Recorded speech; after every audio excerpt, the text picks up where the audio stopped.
Hello there everybody, Sam Strains here, welcome back to the railway and welcome back to another video. Now this is going to be a fun one because I'm going to be looking at the top 5 and also for the first time ever the bottom 5 locomotives and models that I've reviewed this year.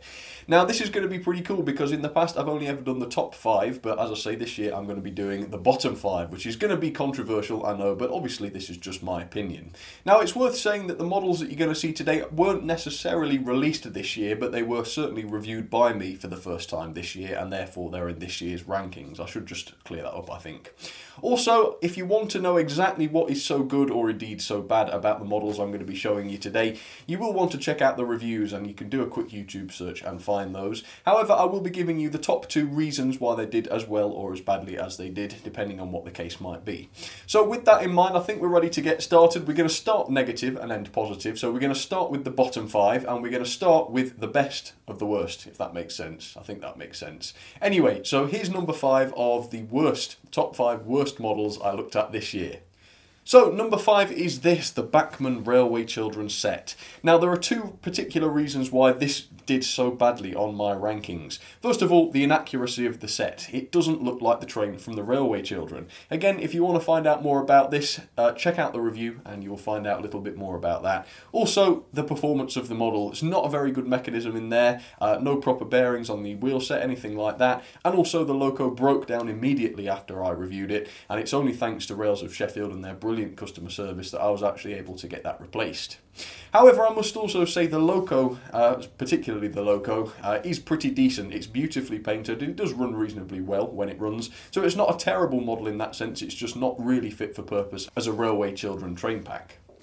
Okay, so number 4, the next worst loco on this year's list is the Bachmann J72. Now, just like the Backman Railway Children set, this loco is a very, very lovely loco. The biggest problems I had with it were the fact that it is just such a very old tooling, sold for modern prices, despite all the excuses that I'm sure Backman would have had for that. Now it's a split chassis model which is basically just not suitable for modern layouts, specifically ones that use DCC. Just a very old model and not really worth the money, I don't think. Okay, so number 3 is one that I wasn't expecting to see on this list. It is in fact the Railroad Flying Scotsman. Now I have to say, it is a great model. I reviewed it and there was nothing particularly wrong with it. It is the railroad version, so it hasn't got a lot of detail, but that is by design. It's supposed to be that way. But the one big problem I had with this one was the price. This is supposed to be a beginner's model and the massive RRP of £111 just makes this unsuitable as a starter loco, and therefore it's just not fit for the desired purpose. So it's a great model, it's just far too expensive. However, you can pick it up much cheaper from Hattons or that sort of thing, but that's really not the point. It should be a lot cheaper than it is really if it's going to be a good kids loco. Apart from that though, it's a good model. I think it's a bit unfair perhaps that it ended up on the bottom 5 list. Okay, so number 2 is one that I think a lot more people will have expected to see here. That is, of course, the DJM J94. What a controversial model that is. So basically, the biggest problem I had with this is the lack of innovation. It's not much better in terms of detail than the much older Dapol/Hornby version, which basically run better as well. And that brings us on to the second big point, and that is just the performance. Terrible performance. This loco has a coreless motor, it's underpowered, and it's also unsuitable for many popular DC controllers, especially my HM2000. It's also got gearing going to every single one of the 3 axles, which is unnecessarily complicated. It's a little bit over-engineered and a little bit over the top, I think, and it certainly didn't set any high standards, at least not in my opinion. And that brings us on to the very worst model I looked at this year, and I do believe that this one is actually deserving of being the worst model of the year. It is, of course, the Helgen Class 02, and the 2 issues I had with this, first of all, were the just dreadful build quality. It had terrible damage on arrival, horrible glue marks, fingerprints in the glue marks, it was badly assembled, and a lot of the parts were broken off or missing on arrival. Dreadful. And of course the second major issue there was the poor value for money. It was a very expensive model. I think the RRP was upwards of £150. It was something crazy like that. And yet it was all plastic construction, very poor quality mechanism, and the finish was just pretty horrible too. So not a big fan of the Helgen 02. definitely not a big fan of that for me. I know some people quite like it, and that's absolutely fine. As I've been saying, that's just my opinion. So now then, we're going to get on to the top 5 locos of the year. These are the best locos that I've looked at in the entire year of the goodness knows how many reviews I've done. These were the ones that scored the highest. So here we go then with number 5. It is of course the Hornby A1 Woolwinder, another Hornby Pacific. The thing that really got me with this one is the finish. That glossy finish was just absolutely fantastic. I really did love that. The other major thing was the quality of the mechanism. This should set a standard for 00 gauge models.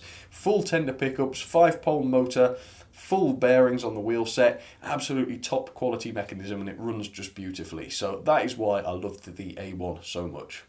Number 4 then was the Bachmann Midland Compound. Now once again, you'll want to check out the review of this if you want to find all of the different information on this, because there's a lot of good points with this one. But if I had to pick 2, the first would be value for money. That is a very key aspect of this model.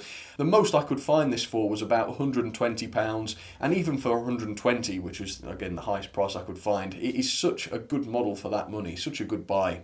The second major thing was the performance. This loco ran absolutely beautifully straight out of the box. It's extremely powerful, it's got a decent mechanism with bearings as well on the wheel set, which you don't often get from Backman, and also tender pickups, which is a nice bonus. So number 3 is very deserving, I think, of being in the top 3. It's by Hattons, and it is of course the Barclay 040, one of Hattons' very first ready to run 00 gauge models. Now there's so much good about this model, there's so much to talk about, but once again I will just pick 2. So first of all, it has to be the attention to detail. These models have so many different variations, all of them correct to the prototype, and so many different liveries which are also beautifully presented. Also, the sheer quality of these models is something to be really celebrated. It has to be one of the best quality locos I've ever owned and reviewed, and that is seriously saying something. So well built and not all that expensive either. So number 2, funnily enough, is also a Hattons design. It got actually the same score as the Barclay, but I, with my personal preference, placed it above the Barclay just because I preferred it. It is of course the Hattons P-Class, a beautiful SECR 060 tank engine. Now once again, there's so much to be celebrated with these. There's so many good points on the P-Class, but if I had to just choose 2, once again it would be the livery, especially this SECR green one. The application on that livery is just so good. Even the little logos on the side, I mean, check out the review if you haven't seen it already. They really are gorgeous looking locos, and you know, presented 100% beautifully, flawlessly in fact. The other thing was the value. I think £99 may initially sound like quite a lot of money, but the sheer quality and perfection of the model makes it actually superb value. You get all of the boxes ticked with this one, and on top of that it runs just beautifully. So I think value for money is actually one of the top features of this model. Okay, and that brings us to number 1, the top model I reviewed of the year. It hasn't got the perfect score actually. I think it got 9.52, something like that, but that was enough to put it at the top of the list.